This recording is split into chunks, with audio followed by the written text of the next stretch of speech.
Bien, buenas tardes. Buenas tardes. Hoy un tema importantísimo, el libro de los papeles secretos de Pape, de Alessandra Ciniglio. Buenas tardes, Alessandra. Hola, ¿qué tal? ¿Cómo están? Bien.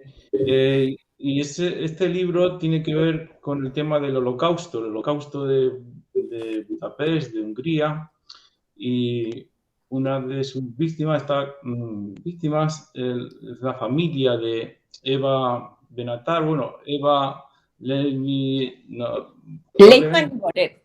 Brole, aunque el nombre ahora, no en español, Eva Benatar, es húngara y ella tendría meses cuando en 1944 su madre, Katy, y que es la historia que se cuenta aquí de su madre, de su familia, aunque ella no es la protagonista, dice Eva, pero sí es la familia y todo el sufrimiento inconcebible que para nosotros, con estos años, más de 70 que han pasado, parece inconcebible, pero no podemos negar, porque como decía Primo Levi, si negamos, os recuerdo el libro Primo Levi, este es su nombre, si esto es su nombre, si este es su nombre, si negamos ese campo de exterminios de Auschwitz o de Mauthausen, todo ese holocausto, la Shoah, al final, quien está negando eso es que podría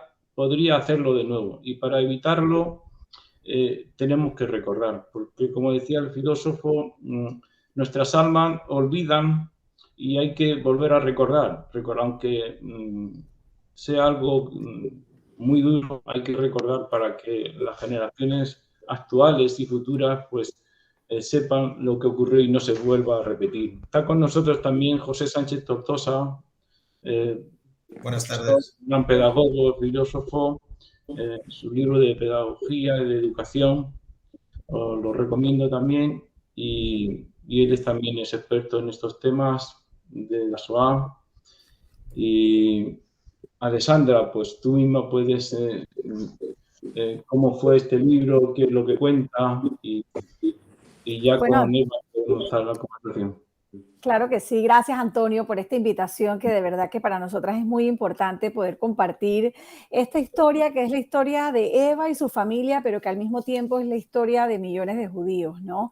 Conocí a Eva en un encuentro casual en 2018 en el Centro Sefarat Israel, y apenas presentadas, se me acerca y me comenta que recientemente había encontrado, desocupando el apartamento, el piso de su padre, una caja fuerte llena de documentos que a ella le habían sorprendido, muchos en húngaro, algunos en castellano, otros en francés, unos incluso anteriores a la guerra, documentos que había dejado en perfecto estado y muy organizado su padre adoptivo, a quien cariñosamente llamaban Pape. Y Eva se acerca a mí diciéndome, he encontrado estos documentos, creo que tienen un valor, pero no sé ni por dónde empezar a revisarlos. Yo acababa de presentar otro libro y creo que eso fue lo que entusiasmó a Eva para acercarse a mí y que ver si la podía ayudar a contar esta historia. Yo no sabía en lo que me estaba metiendo, tengo que hacer la salvedad y siempre lo cuento, porque cuando le dije que sí a Eva y nos reunimos por primera vez en su casa, y comienza a sacar documentos y documentos y fotografías y certificados y más documentos, tengo que confesar que me asusté un poco. Eran cientos de papeles que estaban perfectamente ordenados por Pape y guardados en esta caja fuerte. Siempre decimos que la caja fuerte no tenía ni dinero ni joyas, pero tenía un verdadero tesoro, porque sin estos papeles que dejó Pape no hubiéramos podido contar esta historia. Cuando tengan la oportunidad de leer el libro van a ver que está narrado a través de esos documentos históricos, documentos reales, documentos que tuvimos que validar, certificar con la ayuda de algunos historiadores amigos y con mucha investigación para darle fe a cada uno de esos documentos, darle la validez y el respaldo, y resulta que sí, que cada una de estos papeles que dejó Pape cuentan una parte de la historia de la familia. una historia de la que poco se hablaba en la casa de Eva. Eva obviamente ahora nos va a conversar también, pero parte curiosa de esta investigación, la producción de este libro nos demoró 3 años, parte curiosa de la investigación de este libro fue poder descubrir juntas muchos detalles de esa historia familiar. Y yo muchas veces le decía a Eva, pero dime la verdad, ¿de verdad no sabías tal detalle? Me dice, no, en absoluto. Incluso a través de la investigación que como periodista pude realizar, descubrí cosas que le aportaron a Eva ese conocimiento, ese cerrar el círculo de esa historia familiar de la que no se hablaba en casa. A mí me gustaría que Eva pueda compartir con nosotros también qué ha significado para ella poder atar esos cabos sueltos que estaban en su familia, Eva. Bueno, gracias, Alex. La verdad es que yo siempre supe que era un poco diferente de los demás. O sea, yo me crié principalmente, digamos, a partir de la edad de los recuerdos en España, pero yo sabía que era diferente porque me llamaba Eva Leitman-Borer, primero que no es nada usual, y sabía que eran los nombres de mis 2 padres, que no es ningún nombre, o sea que ya era diferente. Luego era apátrida, vivía en Madrid en los años 50, era apátrida, en mi casa se hablaba húngaro, pero nunca se hablaba de historia ni nada de lo que había ocurrido. Entonces, bueno, yo preguntaba, no me contestaban, no era un buen momento, no era... total que fueron pasando los años, yo terminé el colegio, trabajé muy jovencita, a los 18 años, y no quería estudiar, y yo quería estudiar. Y quería ser intérprete, puesto que hablaba francés, español, inglés, húngaro, quería. Y mis padres en ese momento no tenían los medios para ofrecerme esa carrera, pero mi padre dice, yo me las arreglo. Y de repente me cayó una beca del gobierno alemán. Yo le pregunté a mi padre, ¿y esto qué? Y dice, no, por la guerra, no sé qué. La verdad que esa beca para estudiar en la Universidad de Ginebra a mí me llegó muy bien, puesto que me pagó mis estudios, pero siempre me sentí muy avergonzada de recibir ese dinero de los alemanes que para mí eran o habían sido nuestros enemigos. Porque claro, yo sabía lo que era la Shoah y sabía que mis padres habían pasado la Shoah, pero no tenía detalles. Bueno, pasó eso y luego hice mi vida, me casé, tuve mis hijos, pero siempre en el fondo de mí bailaba esa historia familiar de querer saber, pero la verdad que no tenía los elementos para reconstituir. A un momento dado, mi madre hizo una entrevista para la Shoah Foundation de Steven Spielberg y fue un momento para mí en lo personal también complicado por mi esposo. Yo la oí decir algo un poco incoherente y no hice mucho caso. El caso es que los historiadores de Shoah Foundation de Washington le dijeron, bueno, ahora vamos a analizar su testimonio y si corresponde a lo que los historiadores consideran, se acepta y se guardará para la eternidad, en fin. A los pocos meses, mi madre recibe la carta de que su testimonio ha sido aceptado. A mí me extrañó mucho, la verdad. Digo, bueno, esta gente no ha debido, y posteriormente, si quieres, Alex, tú cuentas el por qué, ¿no? El caso es que digo, bueno, pues no sé, será verdad. Y cuando yo tuve 3 hijos, luego nos instalamos, vivíamos en París, hemos vivido unos años en Venezuela, volvimos y llevo prácticamente 30 años viviendo en Madrid. Y cuando terminé mi vida profesional, me llegó el momento de trabajar para la Shoah. Yo hice un curso en Yad Vashem, en Israel, y estuve en varias juntas de la comunidad judía de Madrid. En una fui vicepresidenta, en otra fui coordinadora de los actos de la Shoah. Desde hace 21 años he trabajado en la organización, en la ayuda a la organización, y siempre mi historia iba aflorando, pero hasta que no murió mi papá, y que conseguí esos documentos, no veía cómo organizar. Sí sabía, porque mi madre hablaba un poquito de Sans-Brise, y decía sí, y yo llegué a conocer bastante bien, tengo una cierta amistad con todos los miembros de la familia Sans-Brise, hemos hecho conferencias juntos y todo eso, pero hasta que no murió mi papá y que me encontré escondidos, porque eran papeles escondidos, estaban en una carpeta de trabajo de la compañía donde había trabajado mi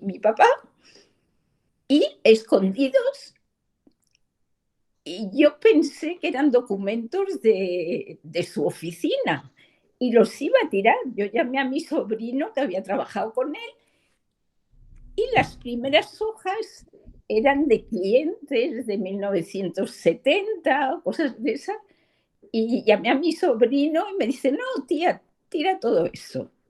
Y yo, a medida que iba tirando, iba rompiendo, hasta que de repente salta a mi vista unos sobres organizados a nombre de Cathy Borer, de Eugenio Roth, de Eva, de mí misma, con fotocopias de todo. Y ahí es que ya me encuentro totalmente desorientada y necesito ayuda. Digo, esto es un tesoro, esto. Y gracias a la pericia y el tesón de Alexandra, que es extraordinario, que bueno, nos conocimos y a través de la editorial también, que nos acercó mucho, consiguió darle forma a ese rompecabezas que yo no conseguía darle sentido en algunas cosas. Y fue realmente no sé, yo creo que es un detective, su manera de analizar. Claro que a lo mejor yo veía las cosas de una manera sentimental y con mucha emoción, mientras que ella lo analizaba más científicamente, digamos. No lo sé, pero fue ella que pudo armar el libro y cerrar un poco el círculo de esta historia de una familia judía húngara de Budapest, que vio interrumpida su vida por eso tan terrible que fue el antisemitismo, el nazismo, y que es contra lo que luchamos haciendo los testimonios, porque yo creo que la única forma, o digamos una buena forma de luchar contra eso, es dar a conocer las historias de las familias. Sí, así es, Eva. Este libro, muy bien escrito por Alexandra, en primera persona, como si fuese Eva. Cuando lo leía, me recordaba a una gran filósofa que aceptó nuestra invitación y estuvo con nosotros tanto en Murcia hace 16 años y en Nueva York, que se llamaba Anne Heller. Anne Heller era de familia judía también, de húngara, de Budapest. Y siempre recordaba que ella siempre, desde los 14 años, siempre nadaba, casi todas las semanas nadaba varias veces, porque ella se salvó nadando el Danubio, cuando fusilaron a su padre y a algunos hermanos suyos allí en Budapest. en esas mismas fechas del año 44, del Holocausto de Budapest, ella pudo salvarse tirándose al río y nadando, ¿no? Y su padre, en cambio, murió. Y siempre recuerda, eso en la charla que nos dio, que hay dos pilares de la civilización, de la ética moderna, que son una constitución democrática que respete los derechos humanos. Y no solamente, pero eso no es suficiente, decía Anne Heller. Hace falta buenas personas, el ejemplo de buenas personas como su padre. Que sigan el ejemplo de Sócrates, que sufran, que prefieran sufrir ellos para salvar a los demás, igual que el ángel de Budapest nuestro, ¿no? Ángel Salbrins, que salvó a la familia de Eva y a la misma Eva, que en definitiva está a través de las casas ¿no? De las casas estudiadas y la casa española. Casas protegidas. De las casas protegidas, y luego facilitando los pasaportes, incluso haciendo trampas con el gobierno de la Cruz Estrellada, que eran peor incluso que los nazis, si es que se puede decir así. Bueno, pues esos dos pilares de la ética moderna es lo que Anne Heller nos vino a recordar, y recordar también la Shoah, que nunca hay que olvidar, y para que se aprendan las nuevas generaciones que no debe volver a repetirse ni eso ni nada parecido. Y entonces esos dos pilares nos recuerda Anne Heller: la buena persona es necesario que exista siempre. Y también Eva, podemos decir que es una buena persona porque con su madre y su madre, incluso sus abuelas también eran buenas personas en esa época, porque ayudaron, igual que Ángel Sabri, ayudaron a cientos de niños a salvarse vía Tánger, ¿no? Y a miles de personas. Creo que Ángel de unos 5.000, ¿no? 5.200 personas que con familia, que a su vez darían lugar a familias. Y el Estado de Israel lo reconoció como justo de las naciones. Pues no sé si Alessandra podéis seguir, y José. Sí. No, y además de Ángel Salzbris, que definitivamente es un héroe de esta historia y que lamentablemente es una figura que fuera de España no se conoce mucho, yo quisiera rescatar otras dos personas o tres personas llenas de humanidad y de esa entrega que bien describías, Antonio. Yo creo que por un lado son las dos mujeres que yo siempre digo que son como unas supermujeres de esta historia, que son la madre y la abuela de Eva. No es porque estamos reivindicando ni siendo feministas, pero de verdad que el rol de estas dos mujeres, si pensamos en la época y si pensamos en el momento tan difícil que les tocó vivir, son dos personajes que me engancharon muchísimo en esta historia y que su rol queda muy claro en el libro. Dos mujeres empoderadas, echadas para adelante, arriesgadas, dispuestas a todo. Y gracias a ellas es que la familia logra salvarse. La abuela de Eva, con 40 y tantos años, muy joven, sale sola de Budapest, deja su casa muy cómoda, una familia muy acomodada, que vivía muy bien. La guerra todavía no había estallado, pero ya la familia se olía que venían tiempos difíciles, y ella logra salir por delante y parte a Tánger, y estalla la guerra y ella queda separada de su familia durante todos los años de la guerra. Le toca instalarse en Tánger, poner un restaurante, cocinar, y desde Tánger tratar no solamente de ayudar a su familia, que es lo que la lógica de todos nos indica, sino de ayudar a cuanta gente pudiera ayudar, y es precisamente esa humanidad de la que hablas.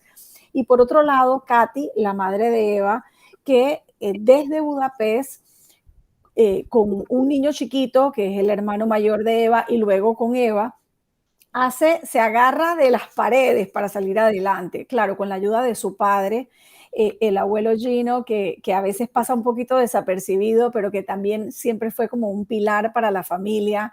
Y van a ver en el libro toda la trama, hay papeles falsos, parece como que si fuera una novela, pero es que no hay que inventar nada. La historia confirma los hechos como ocurrieron, y parecen de película, pero son muy reales, y nos hablan de esa humanidad de la que tanto énfasis has hecho, porque no solamente fue gente que hizo lo imposible por salvarse a ellos mismos, sino a su comunidad también, ¿no? En una época en donde no había esa constitución y no había esa democracia que bien decías que es un pilar de nuestra civilización actual. Bueno, hace tan poco tiempo eso no era real, los derechos de tanta gente se vieron vulnerados, y siempre me gusta decir que Eva es prácticamente un milagro, porque que un bebé judío naciera en 1944, en pleno bombardeo de los aliados, tratando de recuperar, en plenas deportaciones a Auschwitz, en donde en 6 semanas más de 500.000 de judíos húngaros fueron asesinados en los campos de exterminio. Tener a Eva aquí con nosotros es un privilegio, ¿no? Yo siento que tener su testimonio, y Eva no le gusta mucho que yo diga esto, y una de las peticiones que hizo para el libro es que ella no quería ser la protagonista, porque los protagonistas en realidad son sus padres y sus abuelos, porque ella era apenas una bebé, pero yo creo que Eva es el testimonio de ese heroísmo de sus familiares y de figuras, como bien has dicho, de Ángel Sanz Briz. Eva. Sí, bueno, yo en mi casa, aunque no se hablaba de la Shoah propiamente, claro, a un momento que yo fui adulta, sí me contaron que mi padre biológico, Arthur Leitman, sí había muerto en las marchas de la muerte. Posteriormente, cuando encontramos los papeles de Pape, sí pude ver su certificado de defunción, donde dice que murió de muerte por trabajo esclavo y le nombran héroe nacional, cosa que no entiendo muy bien cómo va la cosa, pero el caso es así. Y luego también mi madre sí, desde los años 60 buscaba a Ángel Sanz Briz, y eso lo hemos materializado encontrando una tarjeta de un cónsul español en la que estaba apuntado el nombre de Ángel Sanz Briz de la mano de mi madre. Y había una fecha, o sea que nos consta que mi madre sí lo buscaba, aunque en España en aquella época, incluso cuando yo empecé a ayudar a la organización de los actos de memoria de la Shoah, nadie sabía quién era Ángel Sanz Briz, la verdad. Yo hablaba, tenemos que encontrar a la familia, y bueno, yo los encontré porque mi madre había conocido a doña Adela, la esposa de Sanz Briz, y a través de ella también había conocido, bueno, está en el libro, a su hija Pilar, y posteriormente, la verdad que en los últimos años, tanto con Ángela Sanz Briz como con Juan Carlos Sanz Briz, hemos estado en muchos colegios, institutos e instituciones, incluso en universidades, para dar testimonio de lo que fue aquello. Y eso es una parte muy satisfactoria de nuestra, bueno, de nuestro trabajo, no, pero de nuestra actividad en pro del conocimiento de lo que fue primero el héroe Ángel Sanz Briz, que de verdad es un héroe, es un héroe. Yo creo que la gente conoce más a Schindler o conoce más a Raúl Wallenberg, pero en Hungría en ese momento dado había varios héroes, pero para nosotros, para mi familia y para los españoles fue Ángel Sanz Briz, el máximo exponente de esa heroicidad que lo dio todo sin realmente la autorización de su gobierno. Se jugó su carrera, se jugó en parte su vida y casi su matrimonio, puesto que él acompañó a su esposa a Zaragoza para que estuviera a salvo, y se quedó él solo durante más de un año.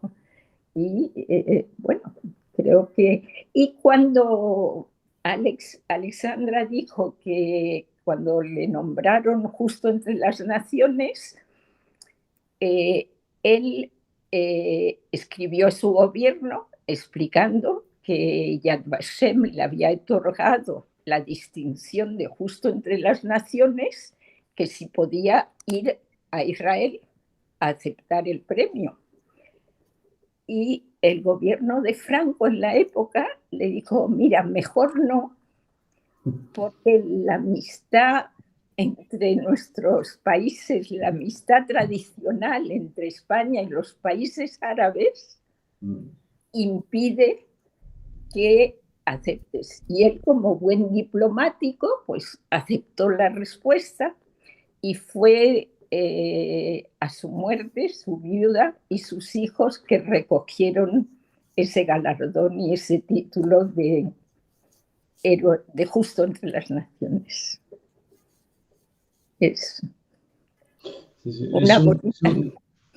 una bonita historia y que eso es lo que recordaba Anne Heller, la característica de la buena persona. Hasta el último momento aceptó lo que le mandaba su gobierno, su Estado.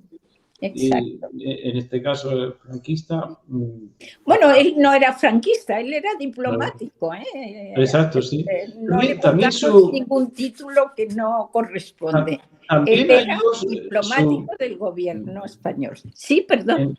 En aquella época, su jefe, porque él no era embajador, el embajador también empezó a ayudar a los... Sí, Mugiro. Su jefe era Mugiro. Poco conocido, pero también... Pero le pidieron que volviera a España el ministro, que era Gómez Jordana, y entonces quedó a cargo de la legación húngara Ángel Sanz-Briz, que era muy jovencito y era prácticamente su primer destino. Pero eso nos hace insistir en que da igual el régimen tan dictatorial o totalitario que tengamos, ¿no? Claro, la buena persona, si sale de su interior, de su alma, serlo, se sacrifica. Sacrifica, bueno, da igual si está en la época de Stalin en Rusia o si está en la Hungría tomada por los nazis o por el gobierno. Sí, eso. Hay una película muy buena que es El Ángel de Budapest, que la recomiendo siempre porque ilustra muy bien la época y la labor de este diplomático español. Yo creo que vale la pena, si no la han visto, que la puedan ver también.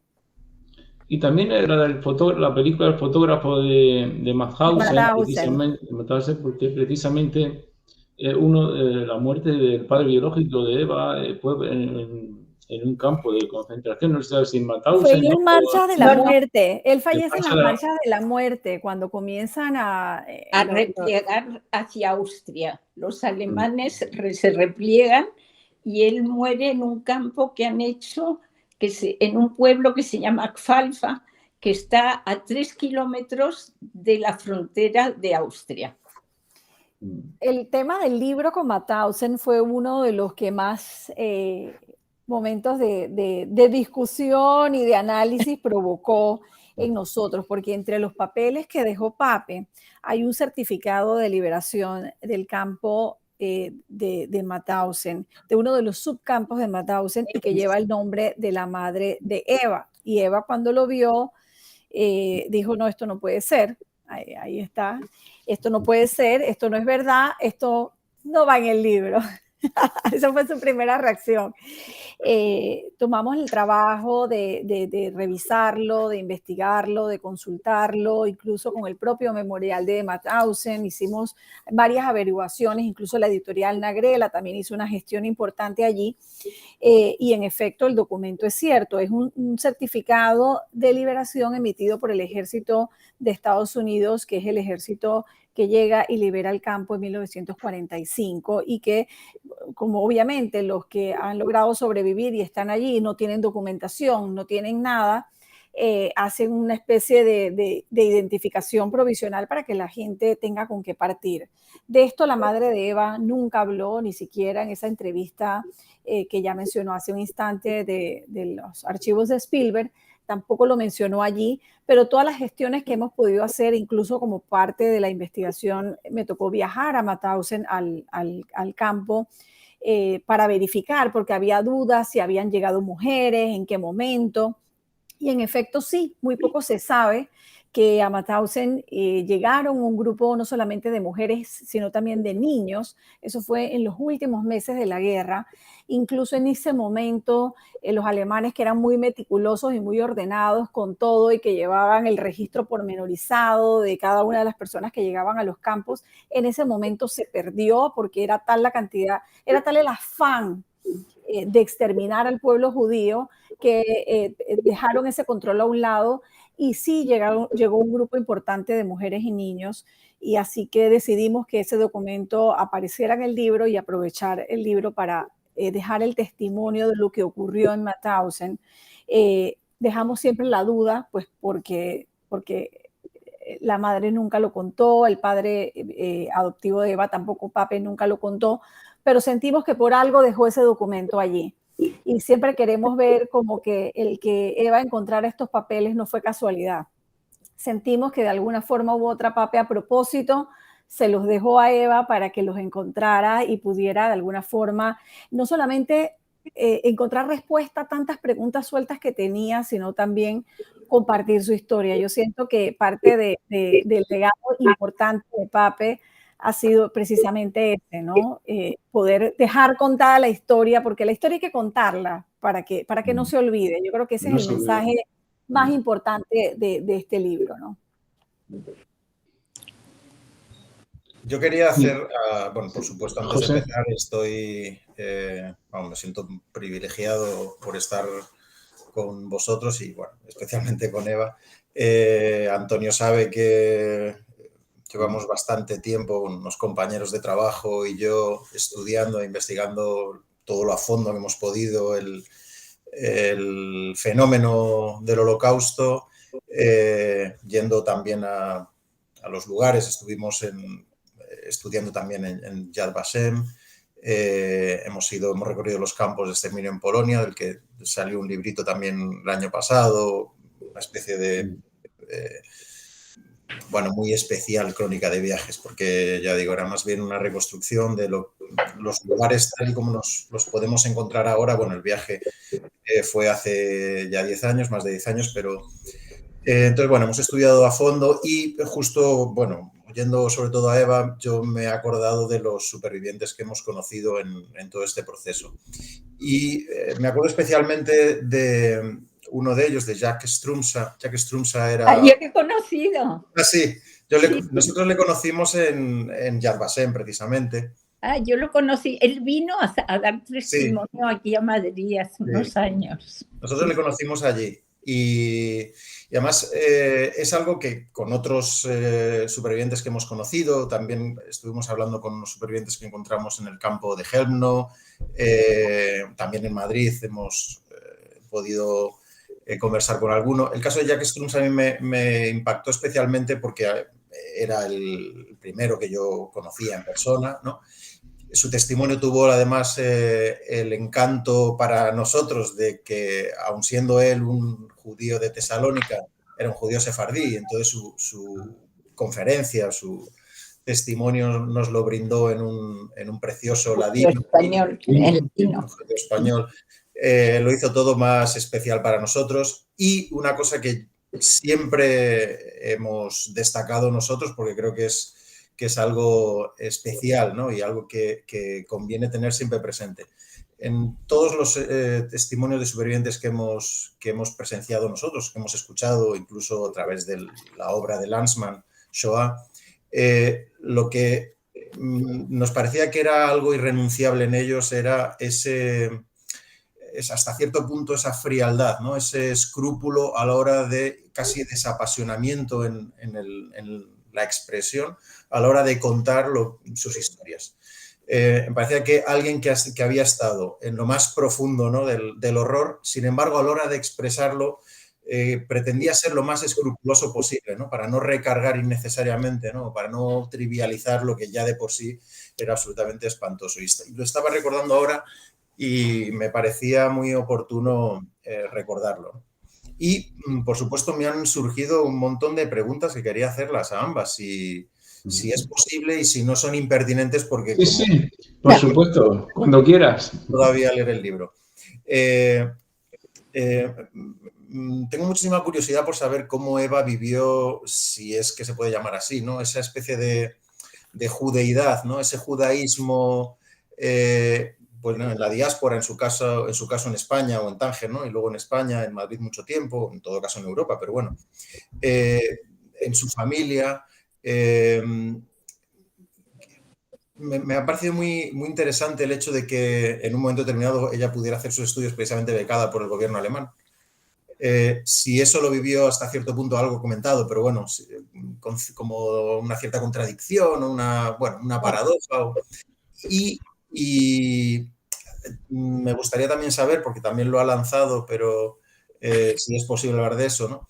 ¿En qué sentido el testimonio de su madre podía presentar algunas dificultades, ¿no? Desde el punto de vista de los historiadores, ¿he entendido? No, eso lo va a contar Alexandra. Vale. Y una última pregunta, y esta sí va para Alexandra. Bueno, va para las dos, pero bueno, a la hora de escribir el libro en una primera persona ficticia, digamos, ¿no? O delegada, podríamos decir, ¿no? Digamos, ¿cómo vivió ese proceso de escritura al meterse en el papel de Eva y cómo lo vivió Eva al leerlo? Claro, me parece un desdoblamiento muy interesante desde el punto de vista ya de la artesanía textual, ¿no? De la escritura. Y una cuestión más, pero también lo ha comentado Eva antes, ¿no? Sam Britt, de hecho, la figura de Sam Britt ha sido muy poco conocida hasta época bastante reciente, incluso en España, ¿eh? Y ahí sí hay una cuestión que es muy importante, en la que muchos llevamos ya también bastante tiempo intentando subsanar desde Casa Sefarad y desde otras instituciones. Nosotros hemos trabajado con la Comunidad de Madrid, publicamos una guía didáctica de la SOA y hemos hecho cursos de formación para profesores y, por supuesto, en otras instituciones para tratar de difundir el conocimiento de la SOA. A nosotros lo que nos parecía más oportuno es incentivar la investigación a fondo, desde el punto de vista histórico, lo más documentada posible de un acontecimiento como este, ¿no? ¿Por dónde empezamos? Voy a empezar con la historia de ser judía. En mi familia nunca fue un problema ser judío. Mis padres siempre fueron judíos, aunque mi padre y mi madre... tienes que leer el libro porque es complicado explicarte cómo están interrelacionados y todo, pero ellos siempre fueron judíos. Eso estaba dentro. Nunca mi padre adoptivo, digamos, pero que yo llamo mi padre, Pape, venía de una familia ortodoxa, muy religiosa. Él dejó un poco la ortodoxia y la adoptó a su manera de ser. Mi madre venía de una familia que era judía, pero no ortodoxa. Y eso nunca fue un problema. O sea, nosotros éramos judíos. Mi padre, a su fallecimiento, le han nombrado presidente de honor de la Comunidad Judía de Madrid, pero también le han nombrado presidente de honor de la Comunidad Judía Liberal de Madrid, que fue fundador.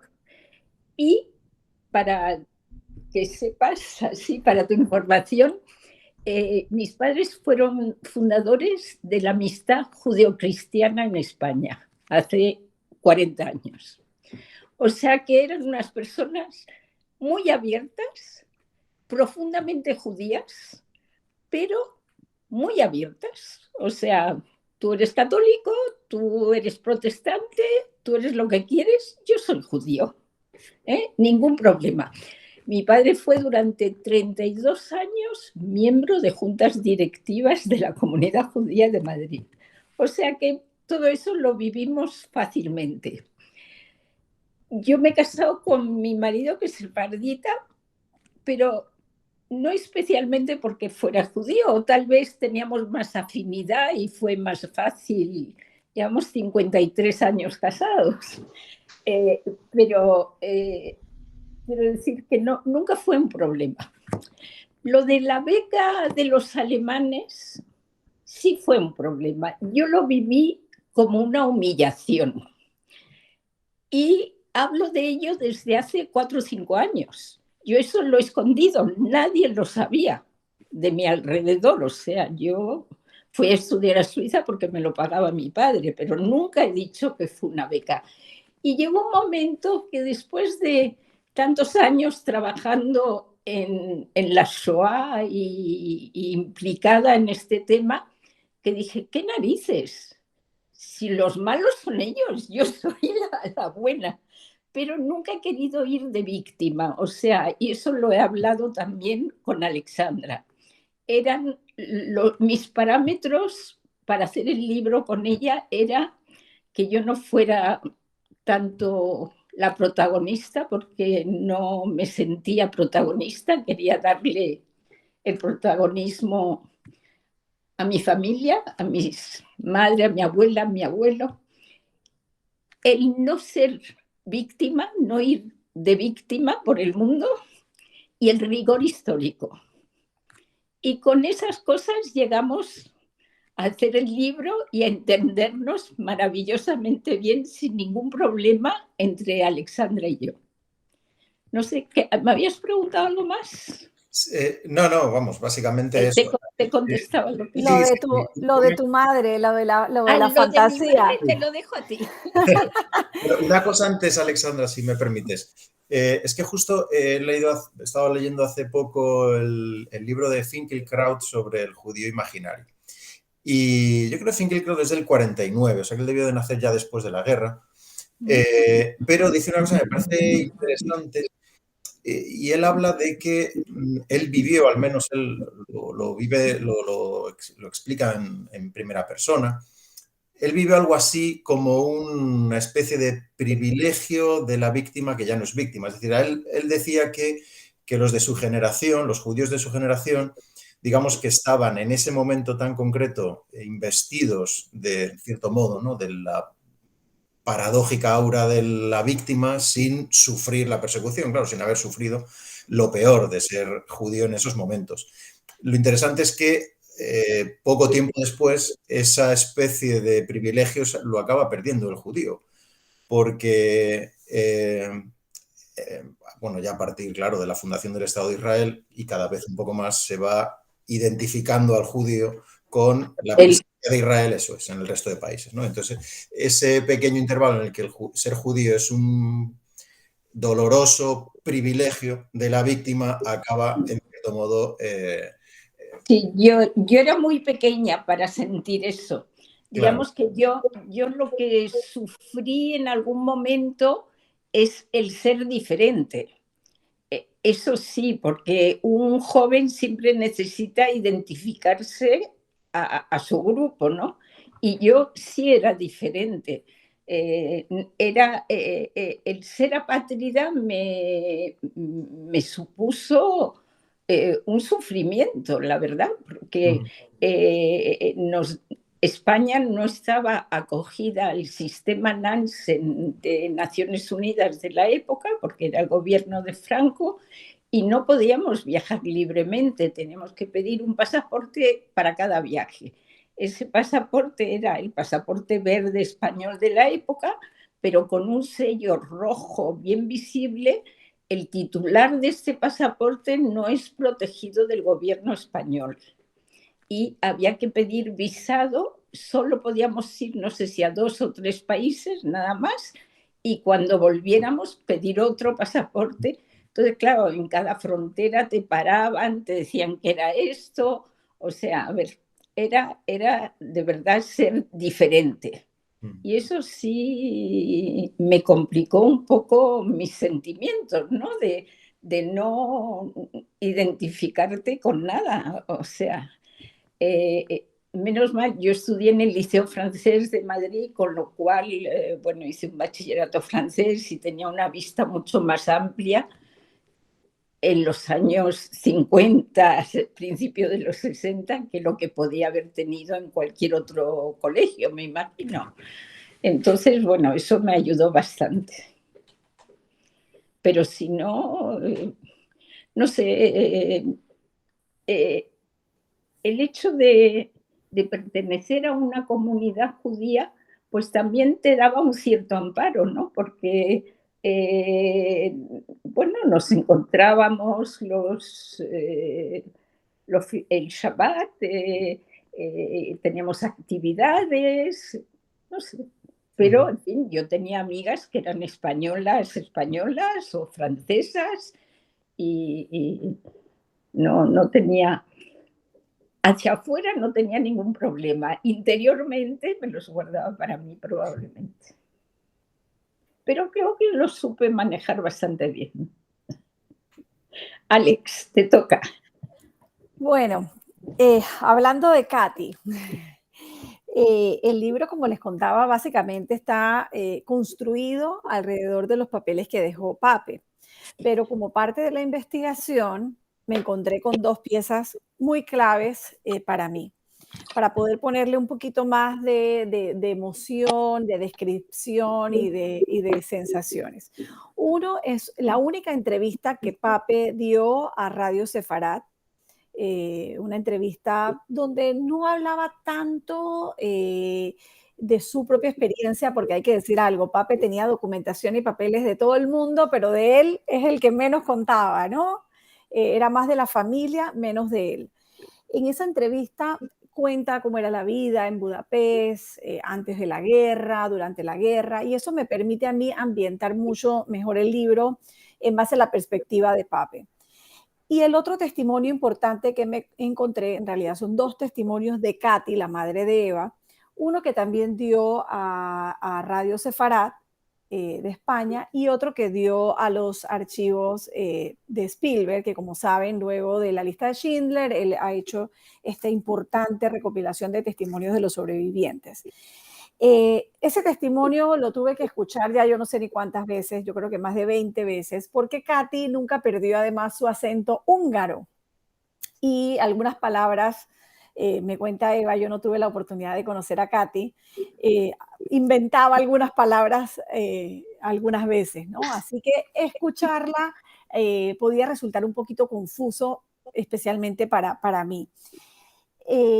Quienes conocen a Katy, y eso me lo ha dicho Eva y otras personas que la conocen, podía resultar un poco a veces fantasiosa o imaginativa, a veces adornaba algunas cosas, y creo que tal vez por eso a Eva le costaba darle como la validez a ese testimonio. Y tal vez hay un pasaje muy particular de ese testimonio en donde Katy dice, no, es que venía un avión a buscarnos, En para rescatarnos 1944.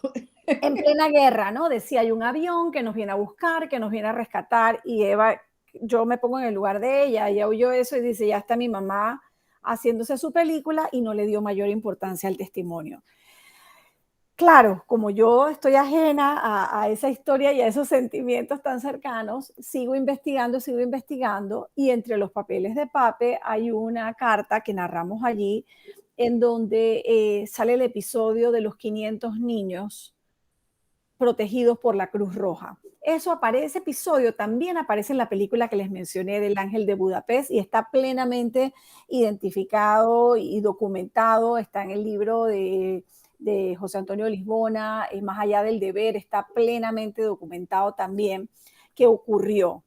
Y que resulta que la familia de Eva tuvo que ver con ese episodio. Es más, yo pienso y lo dejo plasmado en el modo de duda en el libro, de que posiblemente Eva y su hermano eran parte de esos 500 niños, porque aunque en su mayoría eran niños huérfanos, que estaban bajo la protección de la Cruz Roja y cuyo Ángel Sansbury jugó un papel importante en su protección, también se habla que en ese grupo había incluso adultos y menciona a los niños en general, pero no menciona los nombres.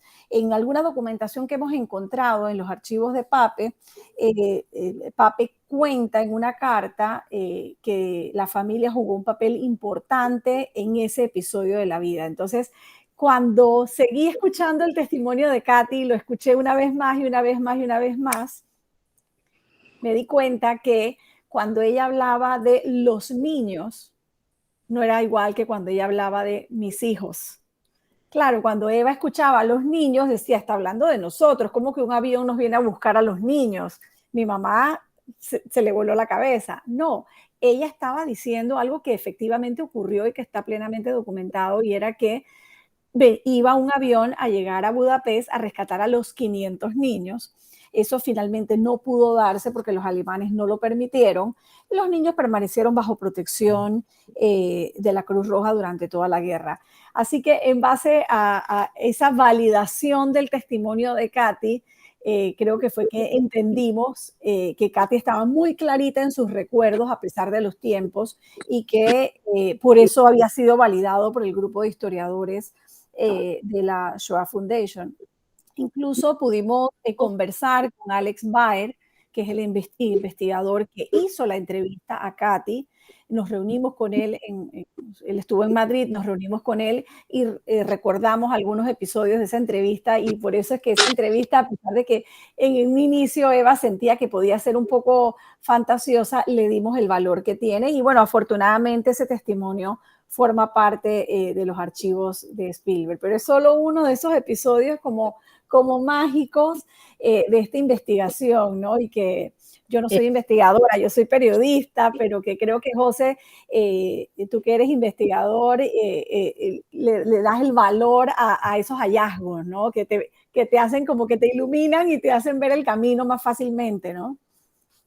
Es que hay desde luego un problema, digamos, un pequeño desajuste que el historiador y el analista tiene que asumir, y es el testimonio del superviviente o de las víctimas es un material documental muy valioso, pero claro, no deja de estar expuesto a las, en fin, distorsiones necesarias, inevitables y naturales de la propia subjetividad, ¿no? Y entonces ahí es donde hay que bueno, hilar bastante fino, ¿no? Y tratar ese material en el valor que tiene, pero con la distancia del historiador, claro. Y ahí jugó un rol clave José Antonio de Lisbona, y con él tuvimos largas horas de charla porque conoce mucho sobre el rol de Ángel Sanz Briz en esos años en Budapest.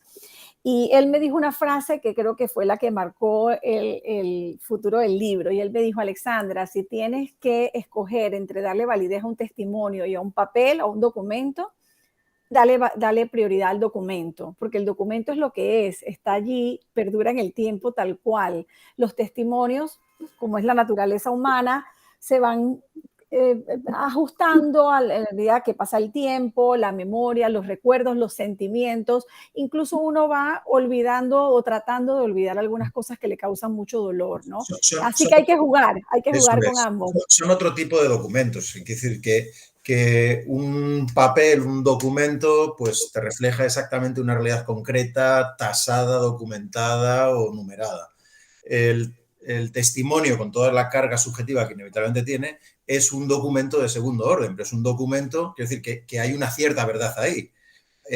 Aunque la descripción de la realidad objetiva esté más o menos, en fin, adornada, embellecida o degradada, pero eso también dice algo, incluso los olvidos que tú mencionabas, eso también Son intencionales a veces. O aunque no lo sean, aunque sean olvidos freudianos, ¿no? Claro que sí. Y me preguntaba sobre el perdón, Eva, ¿querías agregar algo? No, que me preguntaba sobre el escribir en nombre, en voz de Eva, y eso no surgió al inicio. Al inicio yo comencé a escribir el libro, luego de muchos meses, más de un año de investigación, cuando comencé a escribir el libro estaba escrito totalmente diferente. Lo escribía Alexandra presentando a Eva y a través de esa interacción entre nosotras contando la historia. Y yo, que normalmente duermo bastante bien, no tengo problemas de insomnio, una noche no podía dormir y comencé a pensar y dije, tiene que ver con el libro, y el libro lo estoy escribiendo todo mal, esto nadie lo va a entender, que la abuela, la madre, me estaba enredando la vida tratando de contar la historia con tantos personajes, y esa madrugada de desvelo dije, no, este libro lo tengo que contar como si yo fuera Eva. Todo este tiempo de conversar con Eva, de indagar, de discutir, de analizar, de conocernos y de interactuar. Eva decía que yo era como su confesora. Me permitió tal vez poder asumir ese reto, que para mí fue un gran reto, porque como ya les he dicho varias veces, yo soy periodista. Esto de escribir para mí también es nuevo y es un reto.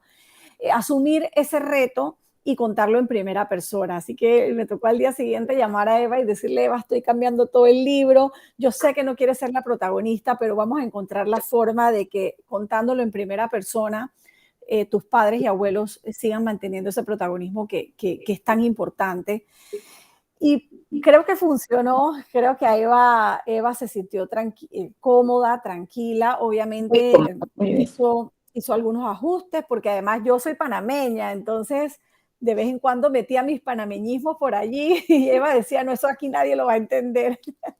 Y fue muy enriquecedor ese proceso de ir puliendo ese texto y ese manuscrito hasta que finalmente logramos un contenido con el cual ambas nos sentíamos satisfechas, ¿no? Y muchas gracias, Alexandra.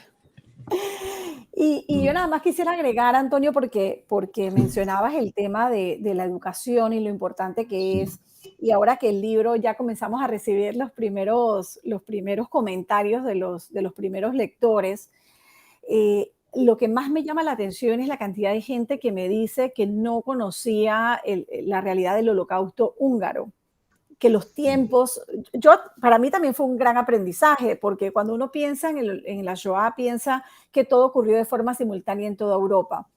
Y los tiempos en Hungría fueron totalmente diferentes. Hay mucho desconocimiento al respecto e incluso mucha gente de la comunidad judía, tanto de España como de Panamá, me ha dicho no tenía la más mínima idea sobre esa realidad particular de Hungría, el tema de los cruzflechados, o sea, el tema del Danubio y los asesinatos en el Danubio. Son hechos muy marcados y que yo creo que vale la pena leer más e investigar más. De hecho, en el porcentaje de judíos exterminados en Auschwitz, el más alto por nacionalidades son húngaros. Correcto. Porque es cuando entran en la última fase, la fase más desbocada del exterminio. Con respecto a la educación, cuando decía antes Antonio, ¿no?, que una buena política, una construcción, etcétera, pero hacen falta también buenas personas. Pero claro, al menos desde el punto de vista de un filósofo materialista, las buenas personas no brotan espontáneamente, sino que se forman. Y en efecto, ahí es donde entra la educación. Y una educación, además, formada, digamos, configurada, según el método de confrontar a los alumnos de manera, bueno, guiada, dosificada, pero irles confrontando con la realidad.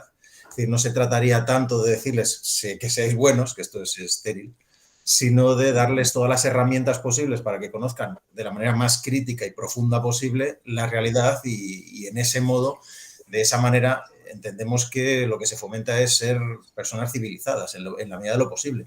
El conocimiento no garantiza que no se vuelva a incurrir en estas experiencias políticas, en fin, catastróficas y homicidas. Pero yo creo que es el primer paso. Es que sin conocimiento de eso sí que estamos condenados a repetir esto. Sí. Sí, es necesario la educación para ese conocimiento. Lleva mucha razón, José, y también Alessandro lo que ha dicho. Yo quiero, podríamos estar hablando horas, ya se están cumpliendo los 50 minutos pactados. Y yo no quiero terminar sin recordar el pasaje que hemos dicho donde Evensen, en el campo de Evensen, subcampo de Mauthausen, hemos visto aquí suponiendo que sea cierto lo de Katy, el documento, tiene que ver con, en cierta forma, con en nuestra asociación cultural, una pequeña asociación cultural que existe en Mazarrón, pues precisamente hoy que he ido a ponerme la tercera vacuna de recuerdo contra el COVID, he pasado por allí porque ya a finales de los 80, los 90 empezamos a pedir para que se conocieran los republicanos, jóvenes republicanos de Mazarrón que murieron en Mauthausen, que alguno estaría vivo cuando en el cartel de recibimiento de las tropas de Estados Unidos en español decían bienvenidos, ¿no?, y la liberación de Mauthausen. Este monumento al final se hizo en 1995. El pueblo de Mazarrón a sus hijos muertos en Mauthausen, y me ha alegrado ver una corona del nombre del ayuntamiento de Mazarrón, cosa que siempre nos costó mucho, pero me ha alegrado verlo hoy precisamente. Y detrás está los muertos, ¿no?, en el campo por el trabajo, construyendo sobre todo la escalera, la famosa escalera. Y he recordado eso, como hemos dicho, de Primo Levi. Nada más llegar, las mujeres y los niños morían a los pocos días. En Auschwitz o en Mauthausen morían porque no podían soportar pues todas las condiciones, ¿no?, de vida, incluso directamente a las cámaras de gas en Auschwitz. Eso es increíble, ¿no? Parece increíble, pero las órdenes eran tan tremendas que hasta perdiendo la guerra en el año 45, no solamente en Budapest, sino en una isla perdida de Grecia, iban a la isla los alemanes, los nazis alemanes, buscando judíos para, en este caso se lo más seguro, claro, para enviarlos a los campos de exterminio, no concentración, de exterminio. Y esa conexión entre la familia de Eva con Mazarrón pues me ha llamado la atención, porque pues esta tarde vamos a hablar con Eva, que estuvo, aunque fuese con unos meses, puede que estuviera allí en un subcampo de Mauthausen. Y eso es conocer para que surjan las buenas personas. Claro, hay que conocer para que surjan las buenas personas y aprender con esfuerzo, no simplemente con valores así superficiales, ¿no?, como parece ser que en la educación hasta ahora. No, pero ese testimonio que ha dicho Eva es necesario, y conocer a Ángel Sampry y toda la familia de Eva, como ha hecho Alessandra con su libro, pues es necesario, ¿eh? No sea algo así de recoger una memoria. No, es necesario, aunque no sea suficiente, pero es necesario y justo.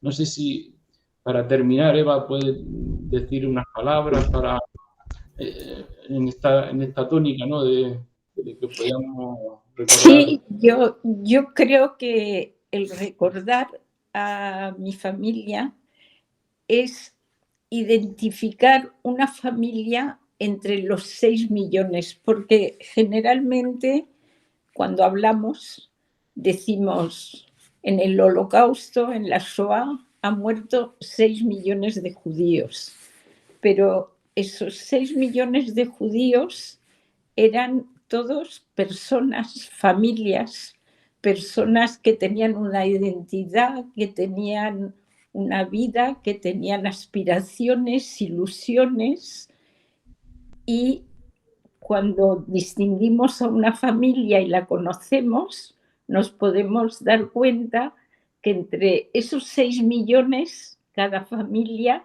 era eso, un núcleo con ilusiones, hijos, una vida, una identidad, y que eran totalmente inocentes. Eran judíos, pero no eran criminales, no eran nada. Entonces, también darse cuenta de lo que significa la Shoah. Y yo, para mí, con la ayuda de Alexandra Chinillo, es dejar un testimonio para mis hijos, mis nietos, mis amigos y la sociedad en general. Gracias. Gracias a ti, Eva, y gracias a Alessandra por el libro, y a José Sánchez Tortosa también. Y no os vayáis, ahora voy a detener la grabación y estamos un poco más. Gracias a ustedes. Gracias. Muchas gracias. Gracias.